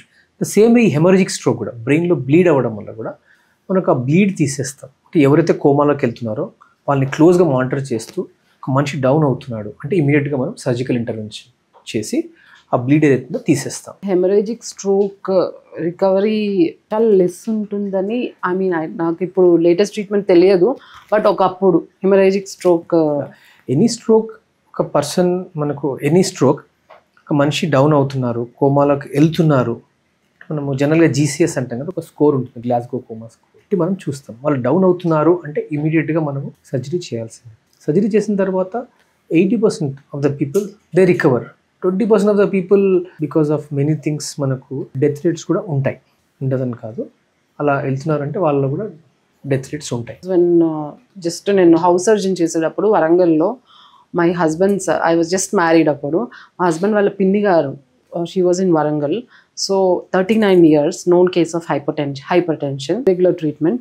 She came to I was working in casualty. She came to the casualty with the comatose condition, hemorrhagic stroke. So అప్పట్లో వరంగల్లో ట్రీట్మెంట్ ఆప్షన్స్ లేవు MGM హాస్పిటల్లో. So they has to take her to Hyderabad. So on the way అంబులెన్స్లోనే she expire. So like very young patient. Maybe just because ఆ delay చేశారు కదా surgery చేయకపోవడము, అక్కడ ట్రీట్మెంట్ డెసిషన్ తీసుకోవడం లేట్ అయ్యేసరికి they could not recover. I think this was minimum 3 decades back, 2 to 3 decades back. Yeah, but 2 decades back. Yeah, 2 decades back. But now with the advent of techniques and technology, ఇవన్నీ ఇప్పుడు మనం ఎండోస్కోప్తో కూడా ఈ bleed అనేది తీస్తాం. Bleed లోపల ఏదైతే bleed ఉందో ఫస్ట్ 24 hours లోపల మనం ప్రజెంట్ అయితే వాళ్ళు దాన్ని మనం ఎండోస్కోప్తో కూడా తీయడం జరుగుతుంది. ఈ మెడికల్ ట్రీట్మెంట్ అనే వాటిలో అడ్వాన్స్మెంట్ చాలా అడ్వాన్స్మెంట్స్ వచ్చాయి. అండ్ మన డిసీజ్ బట్టి కూడా మనం టైలర్ చేసుకుంటాం. The procedures are tailored as per the disease and as per the patients GCS status. Okay. ఇంకోటి డాక్టర్ గారు, జనరల్గా మనం సినిమాల్లో చూస్తుంటాం కదా, లైక్ చాలా కోపం వచ్చేసి సడన్గా పడిపోతారు. Like they'll be like out of their emotional status, గట్టిగా అరుస్తుంటారు and suddenly they'll collapse. So అలా స్ట్రోక్ వచ్చేస్తుంది. సో అది రియల్ లైఫ్లో నిజంగా వస్తుందా? We have to understand that. ఒక మనిషికి కోపం వచ్చినప్పుడు ఏమవుతుంది, జనరల్గా హార్ట్ బీట్ పెరుగుతుంది కదా, జనరల్గా హార్ట్ బీట్ పెరుగుతుంది and cortisol and adrenaline hormone పెరుగుతుంది. సో ఈ హార్ట్ బీట్ పెరిగి బీపీ పెరిగే అవకాశాలు ఉంటాయి కదా, బీపీ కూడా పెరిగే అవకాశాలు ఉంటాయి. సో బీపీ పెరిగినప్పుడు చిన్న చిన్న రక్త నాళాలు ఏవైతున్నాయి చిట్లి ఒక హైపర్టెన్సివ్ పేషెంట్లో, స్మోకర్, హైపర్టెన్సివ్, డయాబెటిక్ ఉన్న పేషెంట్లో మనకు డెఫినెట్లీ వచ్చే అవకాశాలు ఉండొచ్చు. డైరెక్ట్గా కాకపోయినా ఇండైరెక్ట్ ఇంపాక్ట్ ఉంటుంది, వచ్చే అవకాశాలు ఉంటాయి. మళ్ళీ వాళ్ళ ఓవరాల్ హెల్త్, వాళ్ళ ఓవరాల్ లైఫ్ స్టైల్, వాళ్ళ హ్యాబిట్స్ అన్ని కన్సిడరేషన్ లోకి వస్తాయి. సో కోపం అప్పుడు ఇంపాక్ట్ అయ్యి లైఫ్ థ్రెటనింగ్ అయ్యే అవకాశం కూడా ఉండొచ్చు. Chances are there. ఈ స్ట్రోక్ ఒకసారి వచ్చి మీ దగ్గరకు వచ్చి మీరు ట్రీట్మెంట్ ఇచ్చేసారు, వాళ్ళు కంప్లీట్లీ ట్రీటెడ్ అయిపోతారు. సో తర్వాత ఆఫ్టర్ 5 years, ఆఫ్టర్ 10 years మళ్ళీ సేమ్ స్ట్రోక్ సిమ్టమ్స్ తోని మీ దగ్గరకు వస్తారా పేషెంట్స్ ఎవరైనా? రికరెంట్ స్ట్రోక్స్ వచ్చే అవకాశాలు ఉన్నాయి. 5 to 10% డెఫినెట్గా చూస్తాము జనరల్గా. ఇది ఎలాగంటే again it is disease specific అనుకోండి. కొన్ని డిసీజ్ ఉన్నాయి, ఇప్పుడు హార్ట్ డిసీజ్ ఉన్న వాళ్ళల్లో హార్ట్ ట్రీట్మెంట్ సరిగా తీసుకోకపోవడం వల్ల మనకు కార్డియో ఎంబోలిక్ ఫినామినా ఉంటుంది రావచ్చు. లేదా మనకు కొన్ని బ్రెయిన్లోనే మోయా డిసీజ్ అనేది ఉంటుంది. సో వీళ్ళలో కూడా రికరెంట్ స్ట్రోక్ వచ్చే అవకాశాలు ఉంటాయి. కొన్నిసార్లు రక్తనాళాలు వాస్కులైటిస్ వల్ల కూడా మనకు రికరెంట్ స్ట్రోక్ వచ్చే అవకాశాలు ఉంటాయి. అండ్ ఇప్పుడు కాజ్ ఏంటి, స్ట్రోక్ రావడానికి కాజ్ ఏంటి? ఫర్ ఎగ్జాంపుల్ మనం ఇందాక అనుకున్నట్టు బీపీ కానీ, షుగర్ కానీ, కొలెస్ట్రాల్ కానీ, స్మోకింగ్, లైఫ్ స్టైల్, ఒబేసిటీ, ఇవన్నీ మనం పట్టించుకోకపోతే కూడా తిరిగి వచ్చే అవకాశాలు డెఫినెట్గా ఉంటాయి. ఓకే. సో ఒకసారి వచ్చింది అని కాకుండా స్ట్రోక్ కూడా మళ్ళీ రికవర్ అయ్యే అవకాశాలు ఉంటాయి. వాళ్ళు హెల్త్ ని వాళ్ళు సరిగా కాపాడుకోవాలి. డాక్టర్స్ ఇన్స్ట్రక్షన్స్ కానీ, ట్రీట్మెంట్ కానీ రెగ్యులర్ గా ఫాలో అవ్వాలి. They have to be under constant follow up with the concerned physician. ఇలా స్ట్రోక్ వచ్చాక లైక్ వాళ్ళ లైఫ్ లాంగ్ ఏమైనా మెడికేషన్స్ యూజ్ చేయాలా? అంటే మన జనరల్ బ్లడ్ థిన్నర్స్ కానీ, స్టాటిన్స్ కానీ, ఓకే, బేస్డ్ అపాన్ వాళ్ళ ఇది బట్టి కాజిటివ్ ఫ్యాక్టర్ బట్టి మనం యూజ్ చేయాలి. సో లైఫ్ లాంగ్ వాళ్ళకి మెడికేషన్స్ ఉంటాయి, డెఫినెట్లీ రెగ్యులర్ గా వేసుకోవాల్సి చేయాలి. ఓకే. ఇంకోటి డాక్టర్ గారు, లైక్ మనము లైఫ్ స్టైల్, డైట్ ఈ రెండు తీసుకున్నట్లయితే జనరల్గా మనము ఈ ఆల్కహాల్ తీసుకుంటే లివర్ పాడైపోతుందని, స్మోకింగ్ చేస్తే లంగ్స్ పాడైపోతాయని, ఆర్ జంక్ ఫుడ్ ఇవన్నీ తింటే హై కొలెస్ట్రాల్ వచ్చేసి హార్ట్ పాడైపోతుంది, హార్ట్లో క్లాట్స్ వస్తాయి, ఇవన్నీ వింటుంటాము. అండ్ వాటర్ సరిగ్గా తీసుకోకపోతే కిడ్నీ స్టోన్స్ వస్తాయి. సో ఇలా అన్ని ఆర్గన్స్ వింటుంటాము. బట్ డైట్ అండ్ లైఫ్ స్టైల్కి రిలేటెడ్ అండ్ బ్రెయిన్కి రిలేటెడ్ ఏం డైరెక్ట్ ఇంపాక్ట్ ఉన్నట్టు ఎక్కడ, అంటే చాలా కామన్ మ్యాన్కి చాలా తక్కువగా తెలుస్తుంది. సో అట్లా diet and life style, bad habits వీటి వల్ల బ్రెయిన్కి ఏమైనా ఇంపాక్ట్ అయ్యే అవకాశం ఉంటుందా? అండ్ స్పైన్కి కూడా. ఫస్ట్ స్పైన్ గురించి మాట్లాడదాం. ఇప్పుడు ఒక person who is a smoker, who is alcoholic and who has diabetes and eats junk food and becomes obese. So వీళ్ళకి స్పైన్ ప్రాబ్లమ్స్ వచ్చే అవకాశాలు 90% ఉంటుంది when compare to normal person. So ఇవన్నీ రిస్క్ ఫ్యాక్టర్సే. ఎలాగా? స్మోకింగ్ అనేది జనరల్ మనకు collagen formation ఉంటుంది కదా, కొలాజన్ ఫార్మేషన్ హ్యాంపర్ చేస్తుంది. ఆల్కహాల్ అనేది జనరల్గా మనకు మైక్రో ట్రామాస్ ఏవైతే ఉన్నాయో హీలింగ్ అనేది ఒక ప్రాసెస్ ఉంటుంది. సో ఈ హీలింగ్ ప్రాసెస్ని ఇంపేర్ చేస్తుంది, ఇన్ఫ్లమేషన్ని కూడా కాజ్ చేస్తుంది.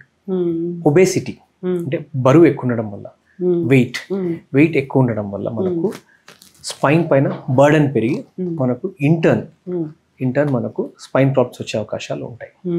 ఇవన్నీ మనం అవాయిడ్ చేయాలి. ఇది కాకుండా మనం green leafy vegetables which have got good minerals, omega-3 fatty acids, walnuts, ఇవన్నీ brain and spine protective. So our nutrition should be balanced nutrition అంటారు, which has adequate carbohydrates, which has adequate proteins, which has adequate fats and other things. So ఇవన్నీ ఏదన్నా కానీ మనం మితంగా మనకు శరీరానికి ఎంత కావాలో అంతే తీసుకోవాలి. ఎక్కువ తీసుకున్న ప్రాబ్లమే, తక్కువ తీసుకున్న ప్రాబ్లమే. సో డెఫినెట్గా మనకు బ్రెయిన్ ప్రొటెక్టివ్ ఫుడ్స్ అని ఉన్నాయి. లైక్ మనం చాలా మటుకు ఈ omega-3 ఫ్యాటీ యాసిడ్స్ కానీ, తర్వాత ఈ ఫిష్ ఒకటి, spinach, green leafy vegetables, eggs, ఇప్పుడు కొత్తగా యాంటీ ఇన్ఫ్లమేటరీ డైట్ అని కూడా వింటున్నాం. ఇవన్నీ తీసుకుంటే మనకు బ్రెయిన్ స్పైన్ ప్రొటెక్టివ్ అనే కాదు, బాడీలో ఉండే అన్ని organs protective because of the things which they have, like minerals అవ్వచ్చు, కొలాజన్ ఫార్మేషన్ థింగ్స్ అవ్వచ్చు, లేదా అంటే యాంటీ ఇన్ఫ్లమేటరీ ఫుడ్ తీసుకుంటే మనకు సెల్ ఏదైతే ఉందో అది దానికి ఒక ప్రతి సెల్కి ఒక ఇది ఉంటుంది, ఎక్స్పైరీ డేట్ ఉంటుంది.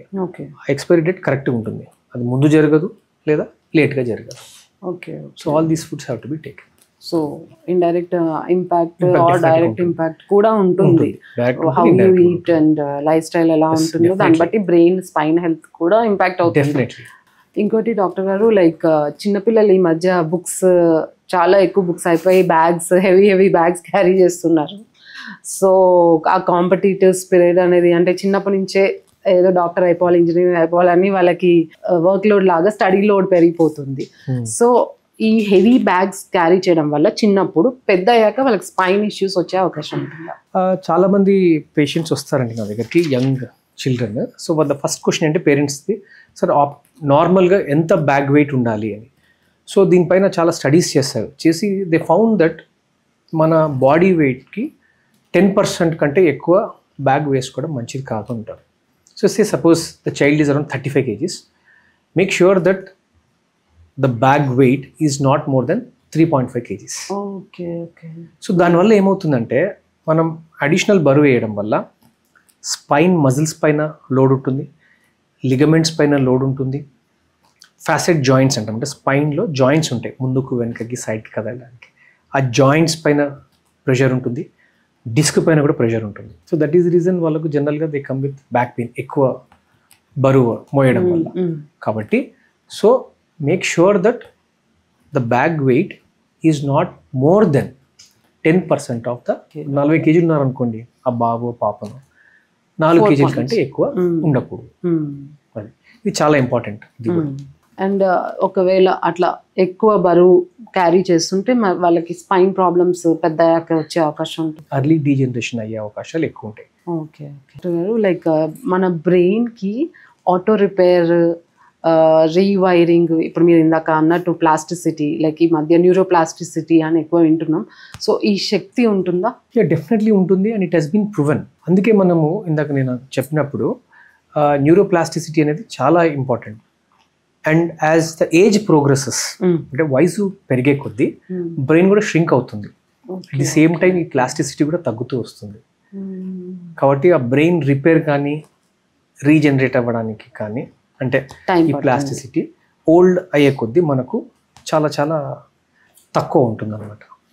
So recovery will be not that favourable. Recovery అనేది కొంచెం ఓల్డ్ పీపుల్లో అంత అనుకూలంగా ఉండదు యంగ్ పీపుల్లో కంపేర్ చేస్తే. సో ఈ బ్రెయిన్ ప్లాస్టిసిటీ, న్యూరోప్లాస్టిసిటీ అండ్ ఈ బ్రెయిన్ రికవరీ ఛాన్సెస్ పెంచుకోవడానికి లైక్ ఆఫ్టర్ 30, ఆఫ్టర్ 40 నుంచి ఏమన్నా ఉంటాయా చేసుకోవడానికి, like to increase there brain health? Physical activity and mental activity అంటే, ఫిజికల్ యాక్టివిటీ మనకు తెలుసు, స్విమ్మింగ్ కానీ, both isotonic and isometric exercise general, swimming కానివ్వండి, సైక్లింగ్ కానివ్వండి, యోగా, జిమ్, మోనోటోనస్గా ఉండకుండా అన్ని మిక్స్ చేసుకొని, అంటే ఒకరోజు సైక్లింగ్, ఒకరోజు స్విమ్మింగ్, ఒకరోజు జిమ్, ఒకరోజు యోగా, ఇలా చేసుకోవడం ఒకటి physical activity. And mental activity అంటే లెర్నింగ్ న్యూ టాస్క్స్ కానీ, లేదా taking good food, nutritious food ఒకటి, మెడిటేషన్, ఇవన్నీ కూడా స్టడీస్ హ్యావ్ షోన్ దట్ మన మెంటల్ యాక్టివిటీస్ పెంచుతాయి కూడా. మనకు డెఫినెట్గా ఏజింగ్ అనేది కానీ, ఆల్జిమర్స్ కానీ, ఈ పార్కిన్సన్స్ కానీ తగ్గే, అంటే రాకపోయే అవకాశాలు లేదా వచ్చినా పెరగకుండా అవకాశాలు ఉంటాయని చెప్పి అంటున్నారు. Studies have proven that and shown it. చాలా మంది మనం చూస్తున్నాం సుడోకు ఆడుతుంటారు, లెర్నింగ్ న్యూ టాస్క్, పెయింటింగ్ వేయడము, లెఫ్ట్ హ్యాండ్ తో పెయింటింగ్ వేయడము, లెఫ్ట్ హ్యాండ్ తో రాయడము, ఇవన్నీ చేయడం వల్ల మనకు ఈ డీజనరేషన్ ప్రాసెస్ ని కొంతవరకు హాల్ట్ చేయొచ్చు. నిన్ననే I was listening to one neuro physician podcast, Rajamani podcast లో same teaching your brain new task ప్రతిసారి 5 years ఒకసారి ఆర్ ఎవ్రీ ఇయర్ కొత్త టాస్క్, మీరు అన్నట్టు లెఫ్ట్ హ్యాండ్ తో రాయడము ఆర్ లెఫ్ట్ హ్యాండ్ తో పనులు చేయడము, some new things to keep your brain active and neuroplasticity improve చేసుకోవడానికి it's an ongoing task లాగా చేస్తూ ఉంటే కొంచెం కాగ్నిటివ్ డిక్లైన్ అనేది అవ్వకుండా ఉంటది అని. కరెక్ట్. అదే she was mentioning in that podcast. Learning new tasks అది చాలా ఇంపార్టెంట్. ఏజ్ అయిపోయింది కదా, రిటైర్ అయిపోయామని కూర్చోకుండా ఎప్పుడైతే చిన్నప్పుడు వదిలేసి టైం వల్ల, ఫ్యామిలీ బర్డన్ వల్ల చేయలేని హాబీస్ అప్పుడు స్టార్ట్ చేయొచ్చు. స్టార్ట్ చేస్తే indirectly your feeding your brain health. I completely agree. It's a good thought. So that they can keep their brain healthy and ఏమైనా బ్రెయిన్ ఇష్యూస్ వచ్చినా త్వరగా రికవర్ అవుతాయి. Yes exact. ఇంకోటి డాక్టర్ గారు, like ఇప్పుడు మార్కెట్లో మనం ఎర్గోనామిక్ చైర్స్ అని ఈ స్పైన్ మ్యాట్రెస్ అనేది ఎక్కువగా చూస్తున్నాం, యాడ్స్ అవి ఇవి. సో అవి ఎంతవరకు రిలయబుల్ అంటారు, or is just marketing tactics అనడానికంటే ఇప్పుడు ఈ ఎర్గోనామిక్స్ అనేది జనరల్గా గ్రూప్ ఆఫ్ పాపులేషన్ తీసుకునే వాళ్ళు డిజైన్ చేయడం జరుగుతుంది. Okay okay okay. సో ఈ చైర్స్ ఏవైతే ఉన్నాయో they are aligned in such a way that it maintains our cervical lordosis, dorsal kyphosis and lumbar lordosis. కానీ ఇప్పుడు మీ న్యూట్రిషన్, నా nutrition is different. So it has to be customised as per persons built and nutrition అని my opinion completely. మనము అందుకే ఈ మధ్య చూస్తే most of the time laptop కూడా స్టాండింగ్ టేబుల్స్ వచ్చాయి. Okay, so that there is no pressure on your joints, there is no pressure on your eyes. కిందికి ఉండే కొద్దీ ఆటోమేటిక్గా మనం ముందుకు స్టూప్ అవుతాం. సో వాళ్ళు ఏంటంటే అబోవ్ ఐ లెవెల్ పెడుతున్నారు. అబోవ్ ఐ లెవెల్ పెట్టడం వల్ల మనము మెడ ఇలా ఉంచి చూసే ఛాన్స్ ఉంటుంది. సో యువర్ నార్మల్ సర్వైకల్ ఏదైతే ఉందో అలైన్మెంట్ ఉందో మెయింటైన్ అవుతుంది. ది సేమ్ టైం చైర్స్ కూడా మన పోస్చర్ కి తగినట్టే ఉంటున్నాయి. అండ్ మ్యాట్రిసెస్ గురించి వస్తే సాఫ్ట్ హార్డ్ అని చాలా మంది అడుగుతారు. It shouldn't be neither too soft nor too hard. The same way pillows కూడా అంతే. It shouldn't be either too soft or too hard. So these are things definitely will facilitate a proper spinal posture. మనకు ఈ ఇబ్బందులు ఏవైతున్నాయో definite గా తగ్గిస్తాయి, help చేస్తాయి definitely కొంతవరకు. But ultimately we have to be more conscious about our posture. మీ బాడీకి అవి ఎంత వరకు సూట్ అవుతుంది. ఇప్పుడు ఎంత ఎర్గోనామిక్స్ చైర్ వేసుకొని కూర్చొని మనము ముందుకి స్టూప్ అయ్యి లేదా వెనకాలకి ఇట్లా ఉంటే ప్రాపర్ పోస్చర్ మెయింటైన్ చేయకపోతే definitely it is of no use. ఇంకోటి ఫైనల్ గా డాక్టర్ గారు, like as a neurosurgeon మీరు కామన్ పబ్లిక్ కి ఇచ్చే అడ్వైస్ ఏంటి? Keep your brain and spine fit. దీనికి రెండే మార్గాలు. ఒకటి physical activity and next is mental activity. Sound sleep, avoid junk, avoid stress and try to learn new activities. Try to do core stabilising exercises. So spine బాగుంటే most of the time I feel other organs అన్ని కూడా బాగానే ఉంటాయి. Sleep is very essential. Back bone అంటారు. అందుకే దాన్ని back bone అంటాం. Thank you doctor గారు for sharing your valuable insights. And I think మన పాడ్కాస్ట్ మనం లాస్ట్ 2-3 months నుంచి I was planning to reach you, but in spite of your busy schedules thank you for coming to our studio. And me thoughts, ఇన్ని years యొక్క experience మా viewers తోని share చేసుకున్నందుకు చాలా చాలా thank you. Thank you madam. చూసారు కదా, ఈరోజు ఎపిసోడ్లో మనము బ్రెయిన్ ట్యూమర్స్ గురించి, స్పైన్ గురించి, స్పైన్ యొక్క సర్జరీస్ గురించి, స్లిప్డ్ డిస్క్ అండ్ ఇంకా అనేక విషయాలు అన్నీ తెలుసుకున్నాము. సో ఇప్పటి నుంచి మీరు బ్యాక్ పెయిన్ అయినా, నెక్ పెయిన్ అయినా, ఇలాంటివన్నీ వచ్చినా కూడా నెగ్లెక్ట్ చేయకుండా ఒక్కసారి డాక్టర్ని కన్సల్ట్ చేస్తే అది జస్ట్ మస్కులర్ ప్రాబ్లమా, లిగమెంట్ ప్రాబ్లమా, లేదంటే రియల్గా స్పైనల్ రిలేటెడ్ ఇష్యూనా అనేది తెలుస్తుంది. అండ్ మీరు డాక్టర్ గారు చెప్పినట్టు ప్రతి హెడేక్ బ్రెయిన్ ట్యూమర్కి సంబంధించి అయి ఉండకపోవచ్చు అండ్ అయి ఉండొచ్చు కూడా. సో కంటిన్యూస్గా మీకు హెడేక్తో బాధపడుతున్నా, కంటిన్యూస్గా అప్పుడప్పుడు వామిటింగ్స్, ఇలాంటి సిమ్టమ్స్ ఎప్పుడైతే మీకు ఎదురైనప్పుడు కంపల్సరీ ఒక న్యూరో సర్జన్ని విజిట్ చేసి మీ ప్రాబ్లమ్స్కి ట్రీట్మెంట్ అనేది తీసుకోండి. Thank you.